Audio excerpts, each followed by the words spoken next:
আল্লাহর কসম, তুই আমার গর্ভে যখন আসছো আমি মা ঘুমাইতাম না, সারা রাত আমার মাওলার কাছে কান্না করে দোয়া করতাম, ও দয়ার মালিক আমার গর্ভের সন্তান তোমার ওলি হিসাবে পাঠাইও। দুনিয়ায় যখন আসছো আমি মা এই মঈনুদ্দিন তোকে যতদিন দুগ্ধ পান করিয়েছি, আল্লাহর কসম এক ফোঁটা দুধও আমি মা তোর মুখে বিনা অজুতে দিতাম না। যেই মা সন্তানকে বিনা অজুতে দুধ দেয় না, এই সন্তান জগৎ বিখ্যাত হবে না তো কে হবে? ও যুবক, এখনো সময় আছে, তওবার দরজা খোলা। মনে মনে আল্লাহকে বলো, হে মালিক, জীবনে তো মনের ঝাল মিটাইয়া কম দাড়ি কাটি নাই, কম নামাজ সারি নাই, মনে চাইছে পার্কে যাব, গেছি।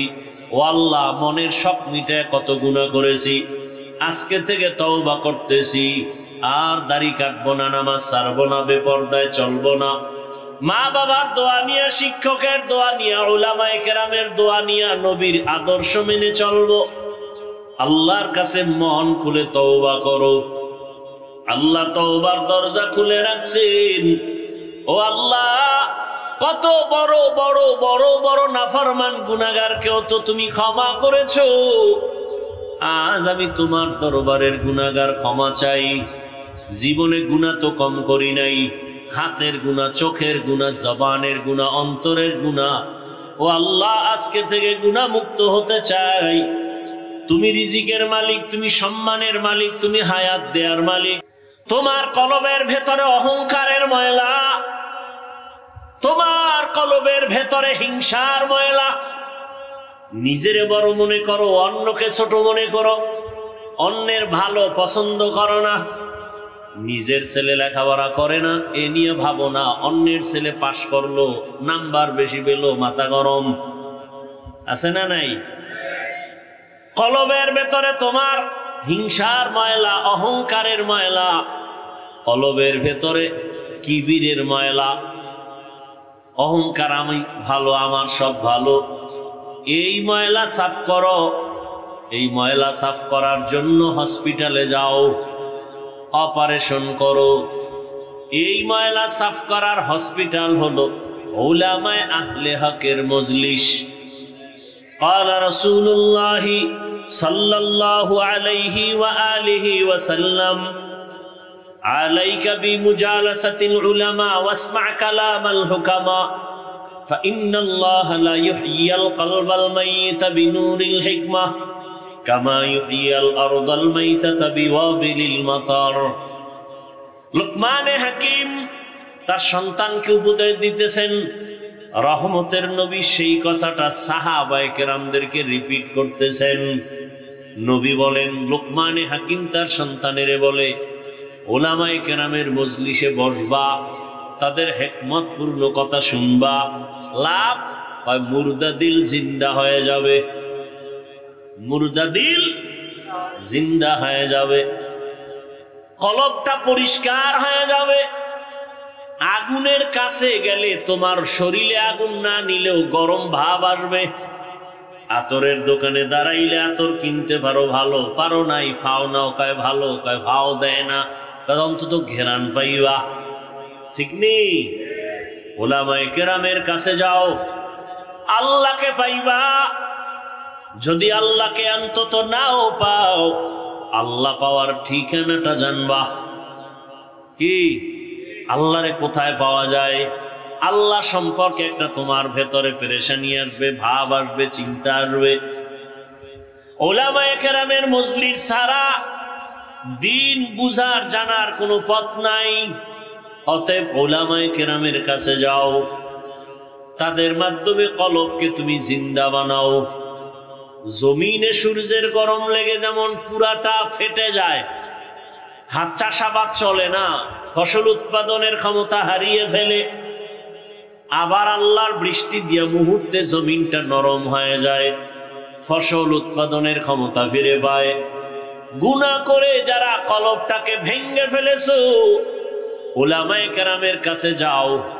আল্লাহ রহমতের বৃষ্টি যখন দিবেন, আল্লাহওয়ালাদের একটা হলো তাফাক্কুহ ফিদ্দীন, আর একটা হলো তাআল্লুম ফিদ্দীন, অর্থাৎ দিন সম্পর্কে জানা, আর একটা হলো দিন বুঝে মানা।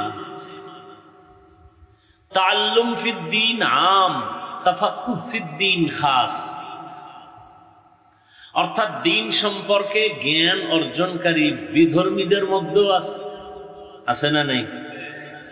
কিন্তু দিন সম্পর্কে বুঝে মেনে চলা এটা নেই। যেমন হিন্দুরা ইসলাম সম্পর্কে অনেক জানে, কালেমা পড়ছে?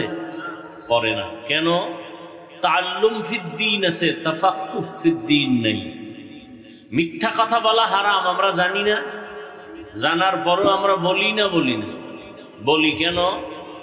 মিথ্যা বলা যে মহাপাপ, আমার ক্ষতি হবে দুনিয়াতে আখেরাতে, বুঝটা আসে নাই। বুঝ এসে গেলেই বান্দা জীবন যাবে মিথ্যা বলবেন। দাড়ি কাটা গুনাহ না সওয়াব? দাড়ি কাটা ছাটা সব গুনাহ। কেমন গুনাহ? ছোট না বড়? বলেন না কেন?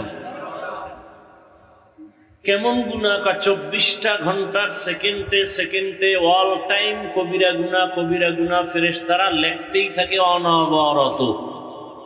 সে ঘুমায় থাকলেও কবিরা গুনাহ লিখতে থাকে। এটা আমরা জানি, মানি না কেন? যে দাড়ি কাটলে আমার দুনিয়াতেই অনেক ক্ষতি হবে, আখেরাতেও ক্ষতি তো আছে। এই বুঝটা আসে নাই। বুঝ যখন এসে যাবে তখন জেনারেল লাইনের মানুষটাও দাড়ি রেখে দেবে। জেনারেল লাইনে এরকম দাড়িওয়ালা নাই? এ যুবকরা কও, তোমার মতো যুবক স্কুল কলেজে পড়ে দাড়িওয়ালা নাই? মিথ্যা বলার দরকার নাই, সত্যটাই বলো। তোমার মতো যুবক জীবনে আলিফ বাতা কোথাও পড়ে নাই, মাদ্রাসায় যায় নাই, জেনারেল লাইনে পড়ুয়া, র্যাব, আর্মি, পুলিশ, বিডিআর 5 ওয়াক্ত নামাজ পড়ে দাড়িওয়ালা আসেনি? আছে। রাস্তায় গাড়ি চালায়, জমিনে কাজ করে, নদীর মধ্যে কাজ করে, কর্মচারী, ডাক্তার, প্রফেসর, ইঞ্জিনিয়ার, 5 ওয়াক্ত নামাজ পড়ে দাড়িওয়ালা অভাব নেই। ওসি, ডিসি, এসপি 5 ওয়াক্ত নামাজি অভাব নেই। তুমি পারো না কেন? এত বয়ান শোনার পরেও তোমার মধ্যে সহি বুঝ আসে নাই। এই বুঝটা তৈরি করার জন্যই ওয়াজের আয়োজন, আর কিছু না। আমরা নতুন কোনো বয়ান করব না, বয়ান হুরান্ডি। মাকাসাদ হলো বুঝ আসুক। বুঝটা এসে গেলেই আজকে নামাজ পড়তে ভালো লাগে না, বুঝ আসলে নামাজ ছাড়তে ভালো লাগবে না। আজকে পর্দা করতে ভালো লাগে না, বুঝ এসে গেলে দিনের সহি বুঝ, তখন পর্দা আর লঙ্ঘন করতে ভালো লাগবে না। আল্লাহ সব ভাইকে সহি বুঝ দান করেন। যে আয়াত আমি পড়েছি, আল্লাহ বলেন, ও মুমিন, আল্লাহকে ভয় করো। কোন বেঈমানকে বলেন নাই কেন আল্লাহকে ভয় করো? মুমিনকে বলার একমাত্র কারণ জান্নাত শুধু মুমিন পাবে, কোনো বেঈমান জান্নাত পাবে না, কখনোই পাবে না। আর মুমিনদের মধ্যে তো একটু আগেই বললাম 72 দল পাবে না, এক দল জান্নাত পাবে। 72 দল পাবে না এটা ফাইনাল না, বহু বিচার মাইর খাওয়ার পরে পেতে পারে। মুমিন জান্নাত পাবে যদি 72 দলেও থাকে, বিচার হওয়ার পরে। আর একদল মুমিন, কোনো বিচার নাই, হিসাব নাই, ডাইরেক্ট জান্নাতে যাবে। ওই মুমিন কারা? যারা নবীও মানে, সাহাবায়ে কেরামদেরকেও মানে। কারণ কেউ যদি কোরআন বুঝতে চায়, তাকে অবশ্যই হাদিস অধ্যয়ন না করতে হবে। হাদিস ছাড়া কোরআন বুঝতে পারবে? পরিপূর্ণ হাদিস যদি বুঝতে চায়, তাহলে তাকে তৃতীয় আরেকটা বিষয় তাকে খুব ভেতরে তার অর্জন করতে হবে, সেটা ইজমায়ে সাহাবা, সাহাবায়ে কেরামের ঐক্যমত সম্পর্কে তার জ্ঞান অর্জন করতে হবে। সাহাবায়ে কেরাম ছাড়া হাদিস বুঝবে না, হাদিস ছাড়া কোরআন বুঝবে না। সাহাবায়ে কেরামের ইজমায়ও গিয়া অনেকটা বিপাকে পড়তে হবে। সমাধানের জন্য চতুর্থ স্তম্ভ মুজতাহিদ ইমামগণের কিয়াস। অনেক মাসআলার সমাধান মুজতাহিদ ইমাম ছাড়া সমাধান করতে পারবে না।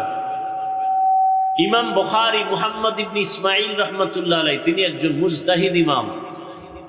ইমাম আহমদ বিন হাম্বল রাহমাতুল্লাহ আলাইহি তিনি একজন মুজতাহিদ ইমাম। ইমাম শাফিঈ রাহমাতুল্লাহ আলাইহি তিনি একজন মুজতাহিদ ইমাম। ইমামে আজম আবু হানিফা রাহমাতুল্লাহ আলাইহি তিনি একজন মুজতাহিদ ইমাম। এদেরকে মানতে হবে।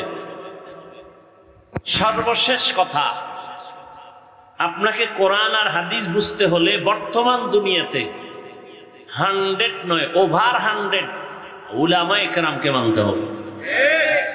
যে বলবে আমরা উলামায়ে কেরাম মানি না, আল্লাহর জাত ও সিফাতের কসম, সে কোনোদিন হাদিস কোরআন মানতে পারবে না, কখনোই সম্ভব না। অতএব তার ফলাফলটা কি? আমি সারা দেশে বলি ফলাফল এই, যারা বলে আমরা ওলামা মানি না, অলিয়া উলিয়া মানি না, তারা নিশ্চিত ভণ্ড, বাতেল। এদেরকে যারা বাতেল বলে না, তারাও বাতেল। এলো ফলাফল। এখন এগুলো অনেকে বুঝবে না, কেন? দিনের সহি বুঝ নাই। এজন্য বারবার বলা হয় আল্লাহ সহি বুঝ দান করেন, দ্বীনের সহি বুঝ। ইউফাক্কিহু ফিদ্দীন, দ্বীন সম্পর্কে আল্লাহ পাক এমন বুঝ দান করেন যেটা যুক্তি তর্ক ছাড়া মেনে নেয় না। আল্লাহ বলছেন মেনে নিলাম। আজকে বুঝ না আসার কারণে মহিলা, অল্প জ্ঞানের মানুষ, তারাও কোরআনের ভুল ধরার চিন্তা নিয়ে মাঠে নামছে। কি বলে? নারীদের উপরে আল্লাহর পক্ষ থেকে ইনসাফ হয় না, এ কথা বলে এক তাসলিমা জমিন থেকে অন্যদিকে চলে গেল। আর বর্তমান হালাত বড় করুন। আপনারা তো স্লোগান দিচ্ছেন দেশ স্বাধীন হয়েছে, না? দেশ স্বাধীন হয়েছে, স্লোগান দিয়েছেন দেশ স্বাধীন। স্বাধীন হওয়ার পর থেকে এ পর্যন্ত আন্দোলন তো কমতেছে না। কি স্বাধীন করলেন? এতদিন নারীরা শুধু দাবি জানাইছে মৌখিক, আজকে তারা মাঠে নামছে, মিছিল করতেছে। আমাদের দেশের তৃতীয় লিঙ্গের হিজড়ারা, ভিন্ন নারীরা সব এক ময়দানে আছে। কে যেন তাদেরকে ইঙ্গিত করেছে, মাঠে নামো, আন্দোলন চালাও, দাবি পূরণের 95% রেডি হয়ে যাবে। ইশারা না পেয়ে নামছে। কথা বলেন না কেন? এই স্বাধীন করছেন। একজনে লেখছে যে আমরা কুকুরের মুখ থেকে বাঁচতে গিয়া বাঘের মুখে ঢুকে পড়েছি। কি? ভারতের আগ্রাসন থেকে এখন আমেরিকার আগ্রাসনের উপরে আমরা ঢুকে পড়ছি। ঈমান নিয়ে যারা বাঁচতে চান তাদের অনেক মাইর খাওয়া লাগবে, সেজন্য রেডি থাকে। আর যারা নামে মুসলমান, গাঞ্জাও খাইবেন, মদও পান করবেন, মায়েরও মারবেন, বাবারও মারবেন, আলেমরে মারবেন, মুরব্বী আলেমদের সাথে বেয়াদবি করবেন, আপনাদের কোনো টেনশন নাই। আপনারা মরার আগে জাহান্নাম দেখে যেতে পারবেন। আর যারা না জান্নাতি পাবো, মৃত্যু তো হবেই, কুত্তাও মরে, শুকরও মরে, আমি মানুষ হয়ে মরবো, তাহলে আপনাকে বহু ঘাত প্রতিঘাত সহ্য করতে হবে। কিসের স্বাধীন? কত রক্ত যাবে আরো, ইসলাম যদি চান। এই জন্য আল্লাহ পাক বললেন আমাকে বেশি বেশি ভয় করো, আর কাউকে ভয় করো না, আমাকে করো। আজকে যদি আমরা আল্লাহকে ভয় করি, নাস্তিক বেঈমান সব আমাদেরকে ভয় করে। দেখেন, শুধু মানুষ না, বাঘ ভয় করে। এমন মানুষও জমিনে ছিল যে মানুষটাকে কে ভয় করে? বাঘ। আর আমরা কেমন মানুষ যে বাঘকে ভয় করি, আর তারা কেমন মানুষ যে বাঘ তাদেরকে ভয় করে। আমরা সাপকে ভয় করি, আমরা কেমন মানুষ। আর আল্লাহর প্রিয় মানুষ ছিল, সাপ তাদেরকে ভয় করে। বড় কঠিন। তারাও মানুষ, আমরাও মানুষ।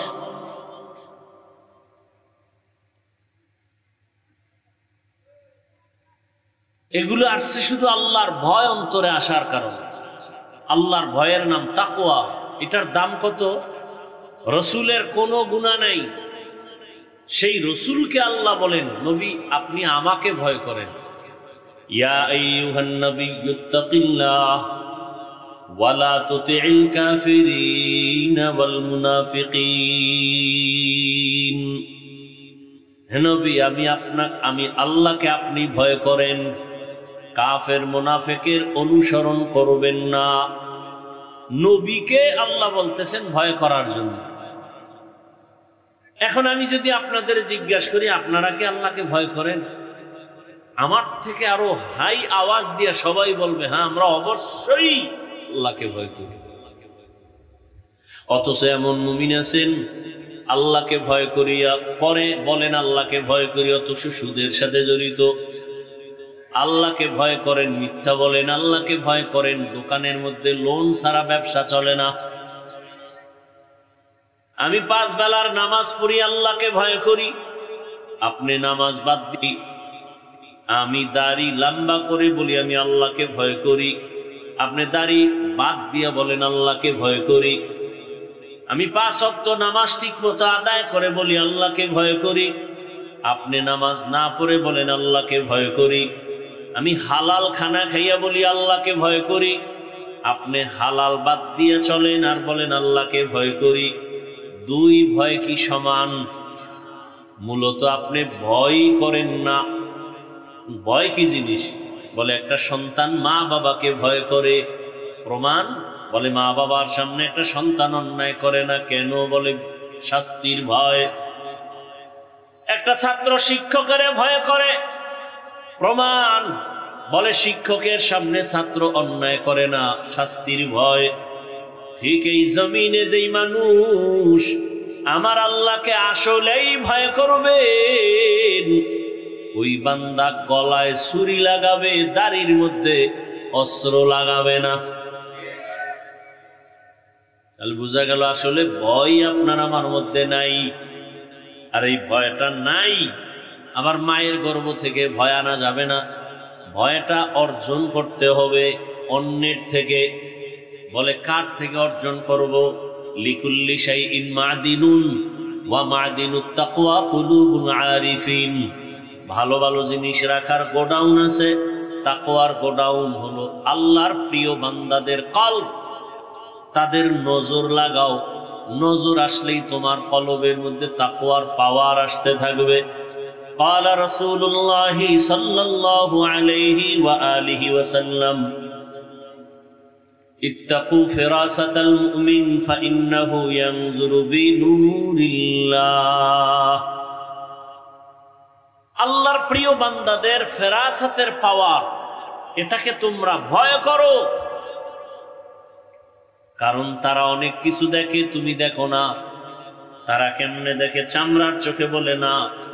আল্লাহ তাদেরকে এমন একটা আলো দান করেন, নূরের আলো দিয়ে তারা অনেক কিছু দেখেন। আমার চোখের মধ্যে চশমা লাগানো, গ্লাসের পাওয়ার যতটুকু ততটুকুই দেখি। এমনও পাওয়ারওয়ালা ক্যামেরা আছে, গ্লাসের পাওয়ার এত বেশি 1000 মাইল দূর থেকেও সব স্পষ্ট দেখা যায়নি। কথা বলো না কেন? যায়। কলব, আমাদের ভেতরে একটা কলব আছে। এই কলবটা এমন, এর পাওয়ার কমে আর বাড়ে। আলা ইন্না ফিল জাসাদি মুদগাহ ইযা সালুহাত সালুহাল জাসাদু কুল্লুহু ওয়া ইযা ফাসাদাত ফাসাদাল জাসাদু কুল্লুহু আলা ওয়া হিয়াল কলব। রহমতের নবী বলেন, মানুষের মধ্যে যে কলব আছে এটা গোশতের একটা টুকরা। এই টুকরাটা ভালো থাকলে পুরা বডি ভালো, ভেতর বাহির ভালো। আর এই টুকরা যখন খারাপ হয়ে যায়, ভেতর বাহির পুরাটা খারাপ। ওই টুকরার নাম কলব। রহমতের নবী বলেন, মা মিন মাউলুদিন ইল্লা ইউলাদু আলাল ফিতরাহ। জমিনে যখন কোন সন্তান আসে, তার কলবটা থাকে আয়নার মতো স্বচ্ছ। فأبواه يهودانه أو ينصرانه আও ইউমাজ্জিসানি ইলা আখিরিল হাদিস। নবী বলেন, মা বাবা ওই সন্তানের অন্তরটাকে নষ্ট বানায়, মূর্তি পূজারি বানায় মা বাপ, অগ্নি পূজারি বানায়, গায়রুল্লাহর গোলাম বানায় মা বাবা। অন্য হাদিসে রহমতের নবী বলেন, মানুষ যখন একটা অন্যায় করে, গুনাহ করে, ওই টুকরাটার মধ্যে একটা কালো দাগ পড়ে, আর একটা গুনাহ করে আর একটা দাগ পড়ে, আবার গুনাহ করে আবার দাগ পড়ে। কালো দাগ পড়তে পড়তে কলবটা কালো পর্দায় আবৃত হয়ে যায়। তখন আর সামনে কিছুই দেখে না। তখন ভালোটারও খারাপ বলে। টুপি মাথায় দেওয়া ভালো, নামাজ ভালো, রোজা ভালো, সব ভালো, বান্দা এরপর পরে খারাপ। এই যে বৃষ্টি চলে, যারা টিনের ঘরে ঘুমায়, কি মজার আওয়াজ। এখন কয় যে মজা তো লাগে এক মজা, আর এক মজা খাওনের কি বলে, খিচুড়ি পাকাও গরুর গোশত দিয়া। কি দিয়া বলেন না কেন? গরুর গোশত দিয়া খিচুড়ি, আর এই টাইমে সেই মজা। ঘরের মধ্যে 10 জন আছে, মজা করে খাবে, কিন্তু একজন বলে আমার সামনে আনবি না, গরুর খিচুড়ি খাবো না, পারলে 1 ফোঁটা বিষ দে। খিচুড়ি ঝামেলা না তার ভেতরে ঝামেলা? খিচুড়ির বারবার বলে এটা খারাপ খারাপ, গরুর খিচুড়ি খাওয়া যাবে না। সবাই বলে আমরা মজা করে খাবো, তুমি এটার বদনাম করো কেন? বলে না, খিচুড়ি আসলে ভালো, তোমার পেট খারাপ। কি খারাপ? তাড়াতাড়ি পেটের চিকিৎসা নাও, তোমার সমস্যা হয়ে গেছে। নামাজ ভালো, রোজা ভালো, তাবলীগ ভালো, উলামায়ে কেরাম ভালো, জিকির ভালো, পাগড়ি ভালো না খারাপ? বলেন। যারা বলে তাবলীগ ভালো না, যারা বলে টুপি ভালো না, দাড়ি ভালো না, পাগড়ি ভালো না, জিকির ভালো না, তেলাওয়াত ভালো না, ওয়াজ মাহফিল ভালো না, তাদের কলব খারাপ। কি খারাপ? কলবের চিকিৎসা করো। কলবের চিকিৎসা কেমনে করবা? এই যে বডিটার উপরে কত না ক্রিম মাখি, বারবার আয়না দেখি স্পট আছে কিনা, সুন্দরভাবে পরিচ্ছন্ন করি, কিন্তু এই বডির কোনো দাম নাই। এটা একটা কাভার। ভেতরে আসল জিনিস চলে গেলে বলে এটা মানুষ না, মানুষের লাশ। ছেলে কান্দে, আব্বা নাই, সামনে সাদা কাপড়ে পেঁচানো, কে বলে এটা বাবার লাশ। তুই এরই তো বাপ ডাকলি এত বছর, এখন কেন বলো বাবা নাই? তাহলে তুই আসল বাবারে চিনুস নাই, আসল বাপ চলে গেছে, এখনকার বাবা নাই। এই দেহটা পড়ে আছে বলে এটা বাবার লাশ, তাহলে তুই দেহটাকেই তো আব্বা কয়ে ডাকলি, এখনো তো সেই আকৃতির দেহটা আছে, এখন কেন বলো বাবা নাই? তাহলে আসল বাবাকে চিনোই নাই। তাহলে তোমার আসল চেহারাটা, তোমার এই চেহারার দাম নাই, পোকায় খেয়ে ফেলবে চেহারা, কিন্তু তোমার ভেতরে আসল জিনিস, ওটার কয়দিন তুমি পরিষ্কার করছো। দেহটায় ময়লা লাগছে, সাবান লাগাও, না হয় মানুষ খারাপ বলবে। শরীরের কাপড়ে ময়লা, সাবান লাগাও। কলবের মধ্যে গুনার ময়লা লাগছে, কয়দিন তুমি পরিষ্কারের চিন্তা করেছো? তোমার কলবের ভেতরে অহংকারের ময়লা, তোমার কলবের ভেতরে হিংসার ময়লা। নিজেরে বড় মনে করো, অন্যকে ছোট মনে করো, অন্যের ভালো পছন্দ করো না। নিজের ছেলে লেখাপড়া করে না এ নিয়ে ভাবো না, অন্যের ছেলে পাশ করলো, নাম্বার বেশি পেলো, মাথা গরম। আছে না নাই? কলবের ভেতরে তোমার হিংসার ময়লা, অহংকারের ময়লা, কলবের ভেতরে কিবিরের ময়লা, অহংকার, আমি ভালো, আমার সব ভালো। এই ময়লা সাফ করো। এই ময়লা সাফ করার জন্য হসপিটালে যাও, অপারেশন করো। এই ময়লা সাফ করার হসপিটাল হলো উলামায়ে আহলে হকের মজলিস। قال رسول الله صلى الله عليه وآله وسلم عليك بمجالسة العلماء واسمع كلام الحكماء فإن الله لا يحيي القلب الميت بنور الحكمة كما يحيي الأرض الميتة بوابل المطر লুকমানে হাকিম তার সন্তানকে উপদেশ দিতেছেন।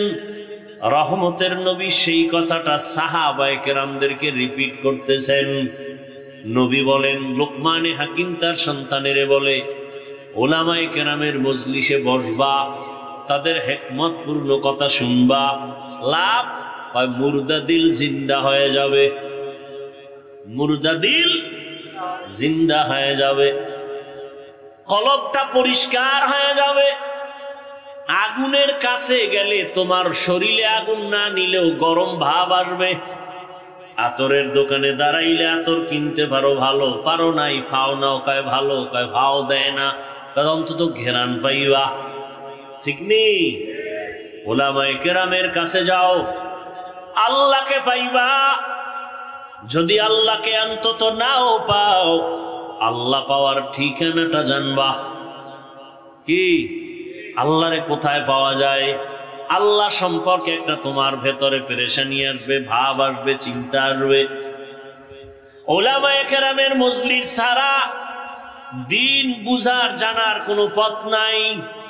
অতএব ওলামায়ে কেরামের কাছে যাও, তাদের মাধ্যমে কলবকে তুমি জিন্দা বানাও। জমিনে সূর্যের গরম লেগে যেমন পুরাটা ফেটে যায়, হাত চাষাবাদ চলে না, ফসল উৎপাদনের ক্ষমতা হারিয়ে ফেলে, আবার আল্লাহর বৃষ্টি দিয়ে মুহূর্তে জমিনটা নরম হয়ে যায়, ফসল উৎপাদনের ক্ষমতা ফিরে পায়। গুনাহ করে যারা কলবটাকে ভেঙে ফেলেছো, উলামায়ে কেরামের কাছে যাও। আল্লাহ রহমতের বৃষ্টি যখন দিবেন, আল্লাহওয়ালাদের নেক নজর যখন পড়বে, কলবটা এই পরিমাণ জিন্দা হবে। এখন তোমার নামাজ পড়তে ভালো লাগে না, তখন নামাজ না পড়লে ভালো লাগবে না। এখন তোমার রোজা রাখতে ভালো লাগে না, তখন তোমার রোজা না রাখলে ভালো লাগবে না। দুনিয়ার পেছনে ঘুরিয়া কি পাইছো? কই নমরুদ কি পাইল, সাদ্দাত কি পাইল, ফেরাউন কি পাইল? ফেরাউনের লাশ তো আজও পড়ে আছে। মিশরের পুরা ক্ষমতা পাইয়া এছিল একটা ফকিন্নির বাচ্চা। ফেরাউন না, চরম এক ফ্যামিলি ছিল, গরিব। ক্ষেতের মধ্যে শশা এডিরে টাইনা টাইনা মিশরে নিয়ে বিক্রি করে 8 আনা পয়সা পাইত। ওই সময়ের হিসাবে যা পাইয়া পাইয়া আস্তে আস্তে আস্তে আস্তে কিছু টাকা হয়েছে। এক সময় ফেরাউন চেয়ারে বৈশা, ওই তদানীন্তন সময়ের মূল প্রধান বাদশাহ মারা গেছে। ফেরাউন বৈশা এক পর্যায়ে পাওয়ার পাইয়া ওজির আজম হামানকে বলে, শরীরের মধ্যে কেমন যেন এক গরম গরম ভাব, তো কি করবা? কয় খোদা দাবি করতে মনে চায়। হামান বলে করো, করলে আর ছোট খোদা দাবি করে লাভ কি, বড়টাই করো। কোরআনের আয়াত। ফেরাউন বলল, আনা রব্বুকুমুল আলা, আমি শুধু খোদা না, বরং সব খোদার বড় খোদা। সেই ফেরাউন মাটি গ্রহণ করে নাই, আজও জমিনের মধ্যে আছে। কই গাদ্দাফি, কই সাদ্দাম, চোখের সামনের গুলো বলতেছে, কই চোখের সামনে সব শেষ। আমেরিকার বুশ কোথায় গেল? চোখের সামনে যমুনা গ্রুপের মালিক কই গেল? মহামারী করোনায় আক্রান্ত হয়ে গেল। ডাক্তারকে বলে, কত হাজার কোটি টাকা চাও, স্পেশাল ফ্লাইটে আমাকে সিঙ্গাপুরে নাও। টাকা দিতে চাইলো, কিন্তু কেউ দেহর মধ্যে রুহুটা ফিরায় দিতে আর পারলো না। সাদা কাপনের প্যাকেট হয়ে চলে গেল। কই বিল্ডিং ওয়ালা? বিল্ডিং পড়ে আছে, বিল্ডিং ওয়ালা নাই। তো দুনিয়া দুনিয়া যারা করো, কত যুবক চোখের সামনে হঠাৎ বলে বুকে ব্যথা, ধইরা দেখে নাই। এক যুবক সন্তান এলাকায় সবাই তারে ভালো জানে, সিঙ্গাপুরে যাবে, ভিসাও হইছে কয়েক মাসের মধ্যেই। চলে যাবে, ফ্লাইট আসবে, ভিসা হয়ে গেছে। আদরের সন্তান, কয়েকদিন আগের ঘটনা, সকাল 8টা-9টায় বলে, আম্মু আমি একটু দোকানে যাই। কেন? বলে আমার বন্ধু ডাকছে, একটু চা পান করবে, একটু চা খাই আসি। তো মোটর বাইক নিয়ে রওনা হয়েছে। এমন ভাবে অ্যাক্সিডেন্ট হয়ে গেল, জায়গায় শেষ। সিঙ্গাপুরের ভিসাও রেডি, কিন্তু কবরের ভিসা যাচ্ছে কে জানে। বন্ধুর সাথে আর দেখাও হলো না। কি পরিমাণ যুবক বাইক অ্যাক্সিডেন্টে মরে যায়, ওটি তো আর বুড়ারা উঠে না। ওই মরণস্ত্র যুবকদের বাইক চালায় যারা, এটা একটা নতুন মরণস্ত্র। এটা হলো ডাইরেক্ট, আর ইনডাইরেক্ট মরণস্ত্রের নাম মোবাইল। এটা তোমার ডাইরেক্ট মারবে না, আস্তে আস্তে কিডনি খাবে, হার্ট দুর্বল করবে, ব্রেন দুর্বল করবে। এই মোবাইলে চোখের পাওয়ার নষ্ট করে। বানায় বলতেছি, লজ্জা শরম না থাকলে কি করা।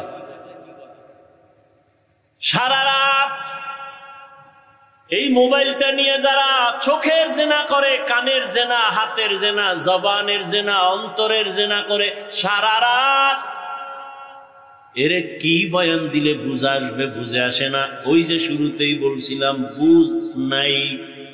যেদিন বুঝ আসবে তখন আফসোস করলেও লাভ হবে না। তোমার কিডনি ড্যামেজ করে দিল, খবর নাই। হার্ট দুর্বল করে দিল, খবর নাই। চোখের পাওয়ার দুর্বল করলো, খবর নাই। একটা মোবাইলে লেখাপড়া নষ্ট করলো, খবর নাই। মায়ের সাথে তোমার সাথে বেয়াদবি শিখাই দিল মোবাইলে, খবর নাই। মোবাইলকে ঠিক রাখতে গিয়ে কত সন্তান মায়ের সাথে বেয়াদবি করেছে। মোবাইলকে কেন্দ্র করে কত সন্তান বাবার সাথে বেয়াদবি। এই মোবাইলকে কেন্দ্র করে কত ছাত্র শিক্ষকের সাথে বেয়াদবি, কত সন্তান মুরব্বীর সাথে, আলেমের সাথে বেয়াদবি। এক মোবাইলের কারণে লেখাপড়া নাই, চরিত্র নাই, শরীর শেষ, জীবন শেষ, যৌবন শেষ। আছে একটা মূর্তির মতো দেহ, রুহুটা চলে গেলে দেহটাও শেষ। তাহলে এটা হলো ইনডাইরেক্ট মরণস্ত্র। আর ডাইরেক্ট যুবকের মরণস্ত্রর নাম কি? দাবি দয়া ছাইরা মায়ের বাবার থেকে আগেই ছাড়াই নিস। যারা মোবাইল চালাও 24 ঘন্টা পাগলের মতো, কখন যে হঠাৎ করে স্ট্রোক করে মরে যাবি বলা যায় না। বিদায় নিয়ে আনিস মা বাবার থেকে আগের থেকে। আর যত মনে চায় আকাম করে নে, কখন চলে যাবি তোর টিকিট নেই। মনের খাহেশ মিটাইয়া কর, যেন আর কোনো খাহেশ না থাকে, আফসুস না থাকে যে এটা পারলাম না। আবার তোমার মতো কত যুবক, শুরুতেই বলছিলাম, এরা স্কুলে পড়ে, কলেজে পড়ে, চাকরি করে, ব্যবসা করে, 5 বেলার নামাজ পড়ে, মা বাবার খেদমত করে, কারোর সাথে খারাপ আচরণ করে না, এক বেলার নামাজও বাদ দেয় না। বহু যুবক আছে, একটু নিজেরে বুঝাইও তুমি কেন পারো না। কোনো ওয়াজের দরকার নাই, এই কথাটাই তোমার বিবেকরে তুমি একটু ধাক্কা দিও। এই বিবেক, আমার মতো যুবক স্কুলে পড়ে নামাজ পড়লে আমি পারি না কেন? আমার মতো জেনারেল লাইনের ছেলেটা যদি কলেজে পড়ে নামাজ পড়ে আমি পারি না কেন? আমার মতো যদি জেনারেল সন্তানটা চাকরি করে নামাজ পড়ে আমি কেন পারি না? ব্যবসা করে নামাজ পড়ে আমি কেন পারি না? আমার মতো জেনারেল লাইনের সন্তান কৃষি কাজ করে নামাজ পড়ে আমি কেন পারি না? শ্রমিকের কাজ করে নামাজ পড়ে আমি কেন পারি না? আমার কপাল বুঝি খারাপ? এই জন্য সারা বাংলাদেশে ঘুরে ঘুরে বলি, যুবক বাবারা, স্কুলে পড়ো, কলেজে পড়ো, চাকরি করো, ব্যবসা করো, বাধা নাই। তুমি ডাক্তার হও, ইঞ্জিনিয়ার হও, প্রফেসর হও, তুমি একজন ওসি, ডিসিএসপি হও, সাংবাদিক হও, তবে দাবি আমার একটা, বেয়াদব হইও না রে বাবা। বেয়াদব হইও না কথার ব্যাখ্যা। 3 জায়গায় বেয়াদবি করবা না, করলে ঘুমের ভিতরে মরণ, পঙ্গু হয়ে মরবি। 1, মা বাবার সাথে বেয়াদবি করবা না, কারণ মা বাবার বরদোয়া লাগলে মরার আগে পঙ্গু, মরার পরে না আগে। খুব সাবধান। 2, শিক্ষকের সাথে বেয়াদবি করবা না, কারণ তুমি আজকে মানুষ হওয়ার পেছনে মা বাবার চোখের পানি, শিক্ষকের অবদান অস্বীকার করার কোনো সুযোগ নেই। 3, তুমি উলামায়ে কেরাম মুরব্বীদের সাথে বেয়াদবি করবা না। এবং এ কথাটাও লিখে রাখবা, কোন মা বাবা সন্তানকে বরদোয়া করে না, কোন শিক্ষক ছাত্রকে বরদোয়া দেয় না, কোন আলেম উম্মতকে বরদোয়া দেয় না। তবে বরদোয়া করা লাগে না, অন্তর থেকে এসে যায়। মা বাবায় তোমার আচরণে কষ্ট পাইয়া যদি বলে, আহ এটাই তোর জন্য কাল, এই নিঃশ্বাসটাই তোর জন্য শেষ ধ্বংসের কারণ। শিক্ষক তোমার আচরণে কষ্ট পেয়ে যদি নিঃশ্বাস ফেলে, তোমার লেখাপড়া ধ্বংসের জন্য নিঃশ্বাসটাই যথেষ্ট। উলামায়ে কেরাম যদি কষ্ট পেয়ে নিঃশ্বাস ফেলে, তোর চরিত্র ধ্বংসের জন্য নিঃশ্বাসটাই যথেষ্ট। মানুষের জীবনের সবথেকে অমূল্য সম্পদ হলো চরিত্র। আর একটা অমূল্য সম্পদের নাম সুস্থ জীবন। এই দোনোটা নষ্ট করে মোবাইল। চরিত্র নষ্ট করে মোবাইল, সুস্থতাও নষ্ট করে মোবাইল। সংক্ষেপে 1 মিনিটে একটা উদাহরণ দিয়ে শেষ করি। আল্লাহর দেওয়া মানুষের সুস্থতার জন্য আল্লাহ দিয়েছেন অমূল্য একটা সম্পদ, ফ্রি রাতের ঘুম। সারাদিন তুমি ঘুমাইলেও রাতের 1 ঘন্টা ঘুমের বরকত হবে না। সেই রাতের ঘুম শরীরের ঔষধ, তাও কিন্তু প্রথম রাতের অংশের ঘুম ঔষধ না, রাতের শেষ অংশের ঘুম ঔষধ না, মধ্যখানের ঘুম। কোন ঘুম? রাতের মধ্যখান সময়ের ঘুম শরীরের মহা ঔষধ। আর সেই ঘুমটাকে নষ্ট করো মোবাইল দিয়ে, অনায়াসে অসুস্থ হয়ে যাবা, টের পাও না কেন? বয়স বাড়বে তখন সব টের পাইবা, অকাল মরণ হবে অকাল। ইয়া আইয়ুহাল্লাযীনা আমানুত্তাকুল্লাহা ওয়াল তানজুর নাফসুম মা কদ্দামাত লিগাদিন ওয়াত্তাকুল্লাহ। তোমার এই জীবনের কোনো মূল্য নাই, তোমার আসল একটা জীবন আছে, পরকাল জীবন। আজকে কাজী নজরুল, কবি নজরুল নাই, সারা দেশের মানুষ কবি নজরুলের গুণগান গায়নি। কথা বলেন না কেন? কবি নজরুলের কবিতা বলে, তৃপ্তি অর্জন করে, জানে না সে নজরুলের চেহারাটা কেমন, জানে না সে নজরুলের শিক্ষক কারা, জানে না সে নজরুলের বাপমা কারা। মরিয়া গেল সে নজরুল সবার হৃদয় আছে অমর হয়ে। কথা ঠিক? তুমি মরলে স্মরণ করবে তোমার মা বাবা কি বলে, মনে মনে বলবে একটা মুসিবত দূর হয়ে গেছে, ওর কারণে কত জায়গায় লজ্জায় মুখ দেখাইতে পারতাম না, ওর চরিত্র এত খারাপ। মরিয়াও আমর যদি হতে চাও, এ দুনিয়া ছেড়ে দাও, আখিরাতের সামনের জীবন তুমি অর্জন করো। তোমার আসল জীবন পরকালের জীবন। এই আমরা যারা দুনিয়া দুনিয়া বাদ দিয়া চেষ্টা করি আখেরাত আখেরাত, এই চিন্তায় নামাজ পড়লাম, দাড়ি রাখলাম, টুপি পরলাম, জিকির করি, তেলাওয়াত করি, পর্দা করি, হালাল খাই, বলতো আমাদের থেকে সম্মান কমে গেছে? বরং আল্লাহর জাতের কসম, এখনো কোরআনওয়ালা রসুলের আদর্শওয়ালাদের মতো শান্তিতে আর সম্মানে জমিনে কেউ নাই।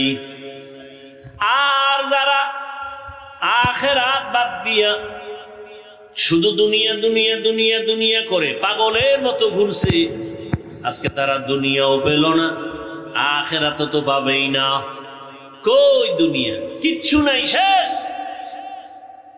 চেয়ারম্যানের চেয়ারের মেয়াদ শেষ, এমপি সাহেবের চেয়ারের মেয়াদ শেষ। আল্লাহর রহমতে যারা আমরা নবীর আদর্শে আমগো চেয়ারের মেয়াদ শেষ হবে দূরের কথা, মেয়াদি নাই। শেষ হবে কি? মেয়াদি নাই। এটার কারণ কি? টাকা দিয়া সম্মান কিনলে প্রথমে ফুলের মালা, ফাইনালে জুতার মালা। আর আমার মাওলার দেওয়া সম্মান হলো দুনিয়ায় বাদশা, পরকালেও বাদশা। এজন্য আখিরাতের মালা গলায় লাগাও। কই আমরা যারা দুনিয়া বাদ দিয়া চলি, কই আমগো ব্যবসাও চলে, চাকরিও চলে। আচ্ছা, আখিরাত নিয়ে চলার মানে কি ব্যবসা করা যাবে না, চাকরি করা যাবে না? সব যাবে, বাকি আখিরাত বানায় করতে হবে। কি করতে হবে? ও যুবক বাবারা, তোমরা দুনিয়া দুনিয়া করিয়া 3 বেলা খাও, আমরা আখিরাত আখিরাত বলিয়া 1 বেলা খাই। এই মোনাজাত দিয়ে তুমি এক্ষুনি বুঝো, তোমরা দুনিয়া দুনিয়া বইলে কয় বেলা খাও? 1 বেলা। আর আমরা আখিরাত আখিরাত বইলে কয় বেলা খাই? তো তুমি আমার থেকে আগাইলে কই? তোমরা দুনিয়া দুনিয়া কইয়া রাতে ঘুমাও, আমরা আখিরাত বলিয়া রাতে ঘুমাই। তুমি দুনিয়া দুনিয়া করিয়া আজকে তুমি বান্দা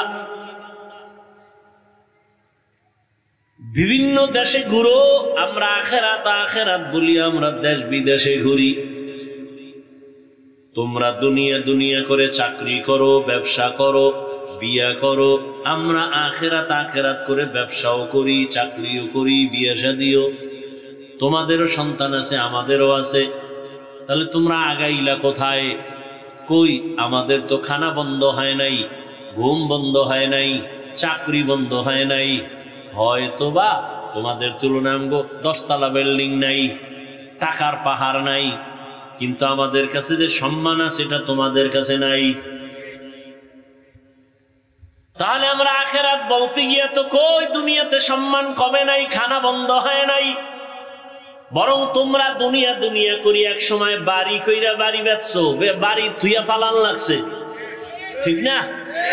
মহামারী করোনায় স্কুল বন্ধ, কলেজ বন্ধ, চাকরি বন্ধ, ব্যবসা বন্ধ।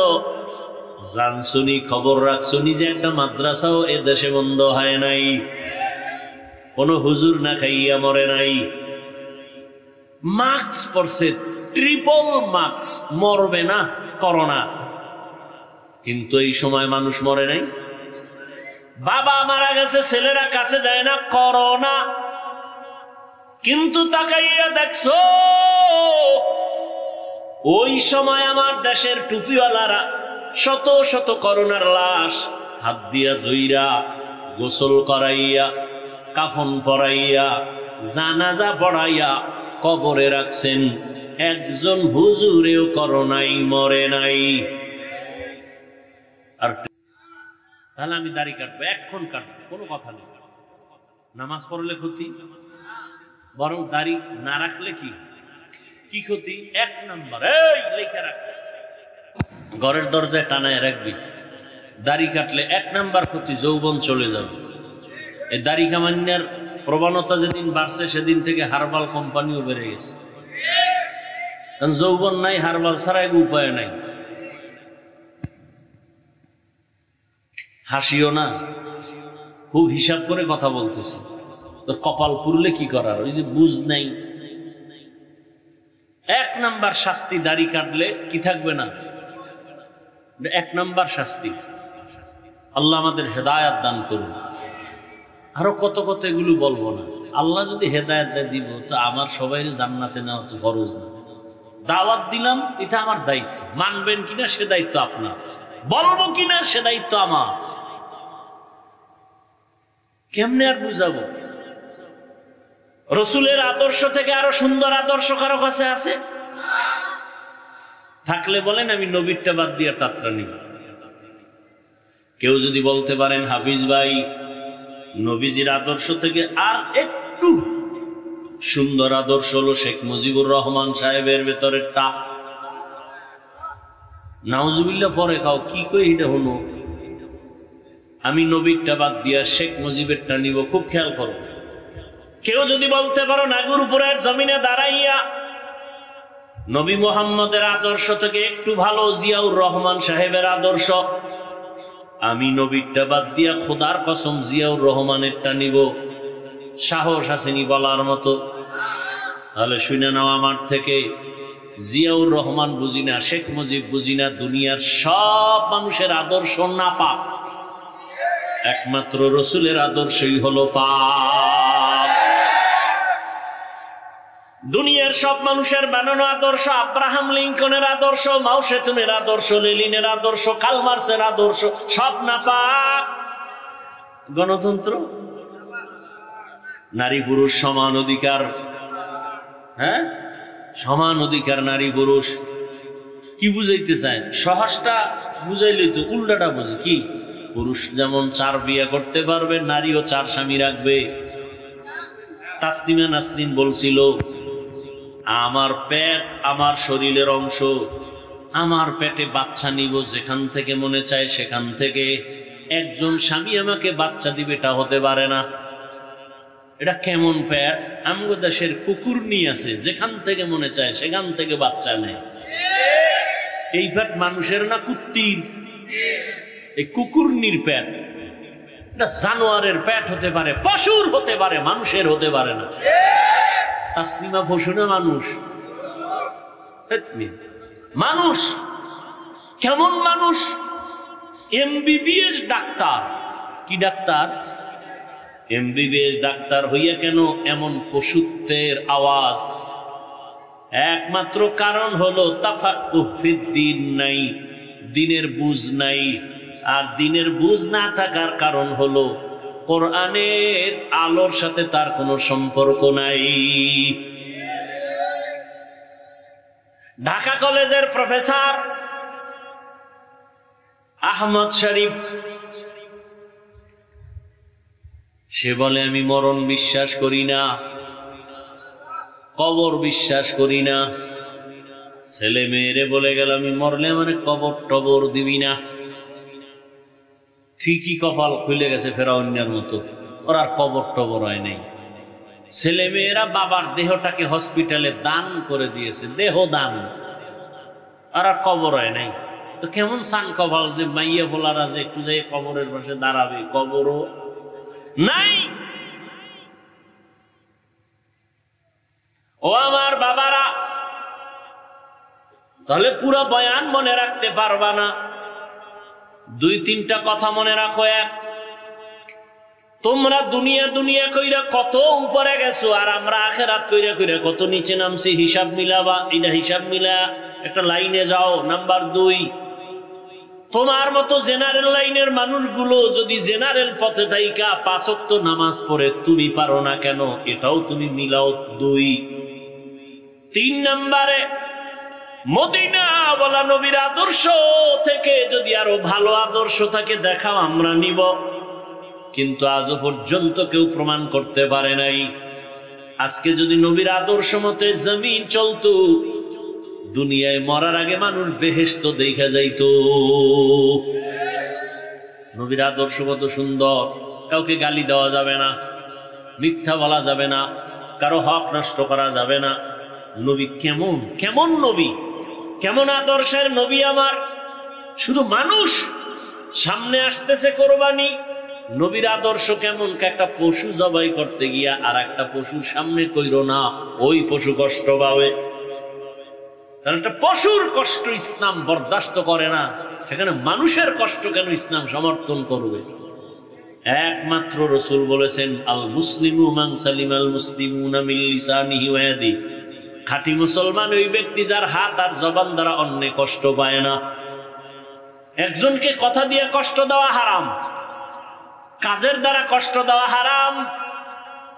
কতটা সব ইসলাম সহজ, এটারে কঠিন বানায় দিছে কেউ কেউ। ইসলাম মানলেই মনে করে মানুষ, মনে হয় বিপদ, অথচ ইসলামটাই হলো মানুষের জন্য নিরাপদ। দেখা হলে আগে সালাম দিবে, ইসলাম। কিছু খাবে ডান হাতে খাবে, পান করবে ডান হাতে। ইসলাম সালাম দিলে মোহাব্বত বাড়বে, তো শত্রুতা করবে কেন? বারবার যদি সালাম দেয় শত্রু মিত্র হয়ে যায়। তাহলে ইসলাম মানলে সালাম দিতে হবে, সালাম বাড়লে মোহাব্বত বাড়বে, শত্রুতা আর থাকবে। তখন আর মোবাইলে গোপন হত্যা হবে না। সালাম নাই, মোহাব্বত নাই। সালাম দেয় না এমন জায়গায় গিয়ে দেয় যারে দেওয়া জায়েজ নাই। মিস কল পাইছে আরে খালি সালাম। অথচ মাকে সালাম দাও, বাবাকে সালাম দাও, বোনকে সালাম দাও, স্ত্রীকে সালাম দাও, স্ত্রী স্বামীকে সালাম দাও, এগুলো নাই। বেগানারে সালাম দেয়, বেআই সাহেব বেআইনেরে বারবার সালাম দেয়, বউরে জীবনেও সালাম দেয় না। ইসলাম সালাম কতটা গুরুত্বপূর্ণ। আসসালাম কাবলাল কালাম, রহমতের নবীর আদর্শ, কথার আগে সালাম দাও। এরে পর্দার আম্মা জানেরা, বোনেরা, এখনো এই এলাকায় বহু মহিলারা আছে 5 বেলার নামাজ পড়ে পর্দা করে, স্বামীর মাল হেফাজত করে, মোবাইলে সময় নষ্ট করে না, নাই? আছে। এরে আম্মা জানেরা, আপনারা কেন পারবেন না? আপনার কারণেই তো জমিনে ভালো ভালো সন্তান আসছে। ভালো সন্তানগুলো ভালো মায়ের কারণেই হয়েছে। মায়ের আদর্শ ভালো তো সন্তান ভালো। জেনারেল লাইনে যত ভালো সন্তান দেখবেন মা ভালো হওয়ার কারণে। ওসি সাহেবের ব্যবহার ভালো কেন? কয় মায়ের ব্যবহার ভালো। এসপি সাহেবের ব্যবহার এত সুন্দর কেন? বলে মায়ের চরিত্র ভালো। দুনিয়ার লাইনেও ভালো সন্তান মায়ের কারণে, আখেরাতের লাইনেও ভালো ভালো সন্তান আছে, মায়ের অবদান। খাজা মঈনুদ্দিন চিশতি আজমিরি রহমাতুল্লাহ আলাইহি মদিনাতুল মুনাওয়ারা থেকে ভারতে আসছেন, কালেমার দাওয়াত দিলেন, লক্ষ লক্ষ বিধর্মী মুসলমান হলো। মায়ের সামনে আনন্দ। মা বলে বাবায় আনন্দ কেন? বলে লক্ষ লক্ষ বিধর্মী মুসলমান। মা বলে মঈনুদ্দিন এটা সব আমার অবদান, তোমার কিছুই না। মা এই কথা বলা মাত্র মঈনুদ্দিন বলে মা, কারণ মঈনুদ্দিনের মা বলে রে বাবা, আল্লাহর কসম তুই আমার গর্ভে যখন আসছো আমি মা ঘুমাইতাম না, সারা রাত আমার মাওলার কাছে কান্না করে দোয়া করতাম, ও দয়ার মালিক আমার গর্ভের সন্তান তোমার ওলি হিসাবে পাঠাইও। দুনিয়ায় যখন আসছো আমি মা, এই মঈনুদ্দিন তোকে যতদিন দুগ্ধ পান করিয়েছি আল্লাহর কসম এক ফোঁটা দুধও আমি মা তোর মুখে বিনা অজুতে দিতাম না। যেই মা সন্তানকে বিনা অজুতে দুধ দেয় না, এই সন্তান জগৎ বিখ্যাত হবে না তো কে হবে? ও যুবক, এখনো সময় আছে, তওবার দরজা খোলা। মনে মনে আল্লাহকে বলো, হে মালিক জীবনে তো মনের ঝাল মিটাইয়া কম দাড়ি কাটি নাই, কম নামাজ সারি নাই, মনে চাইছে পার্কে যাব, গেছি। ও আল্লাহ মনের শখ মিটাইয়া কত গুনাহ করেছি, আজকে থেকে তওবা করতেছি, আর দাড়ি কাটবো না, নামাজ ছাড়বো না, বেপরদায় চলবো না। মা বাবার দোয়া নিয়া, শিক্ষকের দোয়া নিয়া, উলামায়ে কেরামের দোয়া নিয়া নবীর আদর্শ মেনে চলবো। আল্লাহর কাছে মন খুলে তওবা করো। আল্লাহ তওবার দরজা খুলে রাখছেন।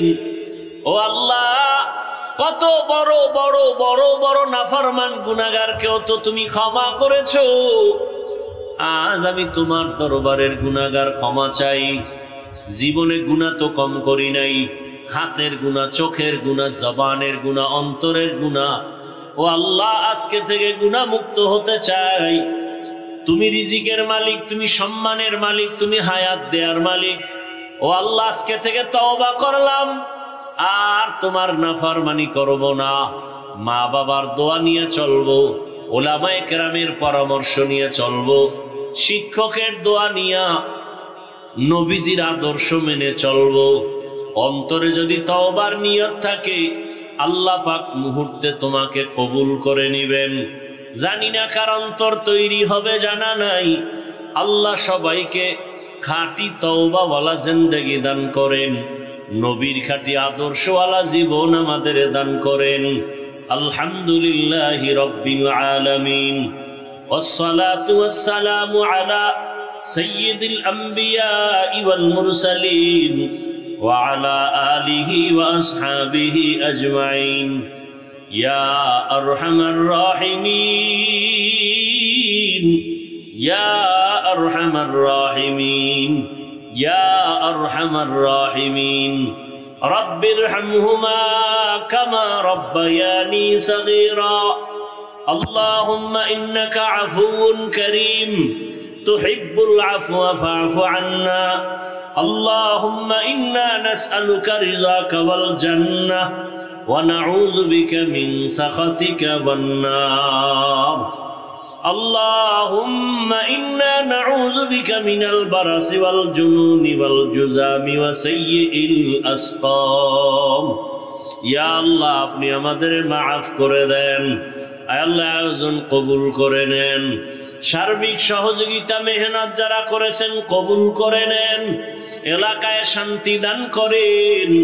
আয় আল্লাহ ঘরে ঘরে সুন্নতের আমল চালু করে দেন। মা বোনদের আবেদা বানায় দেন, পর্দা নিশি বানায় দেন, সন্তানগুলো নেককার বানায় দেন। লেখাপড়া পরীক্ষায় কামিয়াবি দান করেন। আমার কলিজার প্রত্যেকটা যুবকের দিনের খাদেম বানায় দেন। মোবাইলের গুনাহ থেকে হেফাজত করেন। আয় আল্লাহ সারা দুনিয়াবাসীকে মাফ করে দেন। আয় আল্লাহ মুসলমানের ইজ্জতের হেফাজত করেন। বাংলাদেশ শান্তির দেশ বানায় দেন। আয় আল্লাহ জুলুম থেকে দেশ ও জাতিকে হেফাজত করেন। ইসলামী হুকুমত কায়েমের ব্যবস্থা করে দেন। আমাদের চেষ্টা করার তৌফিক দান করেন। যারা বুঝে নাই সহি বুঝ দান করেন। উলামায়ে আহলে হকের বিজয় দান করেন। বাতিলকে বাতিলের দ্বারা দমন করে দেন। বাতিলকে বাতিলের দ্বারা দমন করে দেন। বাতিলকে বাতিলের দ্বারা দমন